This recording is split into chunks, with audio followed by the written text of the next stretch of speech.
যাদের বাসায় ছোট বাচ্চা আছে, খুব চিন্তায় আছেন কি খাবার দিয়ে শুরু করবেন, কি রকম ভাবে রান্না করবেন, তাদের জন্য আমি একটা নিয়ে আসলাম সুন্দর একটা ভিডিও, মজাদার একটা খিচুড়ির রেসিপি। আসসালামু আলাইকুম, নতুন একটা ভিডিওতে স্বাগতম। এখানে আমি একটা বিটরুট নিয়েছি।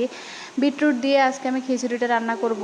বিটরুট আমি ভালো করে গ্রেট করে নিচ্ছি। আপনারা আমার মতো করে ভালো করে ধুয়ে পরিষ্কার করে গ্রেট করে নেবেন। আজকে আমার খিচুড়ির মূল উপাদান হচ্ছে বিটরুট। এখানে আমি আরও চাল নিয়েছি। আমি চালটা ভালো করে ধুয়ে আগে পরিষ্কার করে নিয়েছি। এরপর আমি গ্রেট করে রাখা বিটরুটটা দিয়ে দিব। এরপরে আমি এখানে হালকা কিছু উপকরণ দিব মশলা জাতীয়। আমি এখানে দিয়েছি রসুন বাটা, এখানে আমি দিয়েছি জিরা বাটা, তারপর দিয়েছি ধনিয়ার গুঁড়া, তারপর আমি দিয়েছি সামান্য পরিমাণে তেল, এখানে আমি সামান্য পরিমাণে হলুদ গুঁড়া দিয়েছি। সব কিছু উপকরণ দেওয়া হয়ে গেলে আমি এটাকে ভালো করে মাখাই দিব। তারপরে পানি দিয়ে এটাকে বসাই দিব।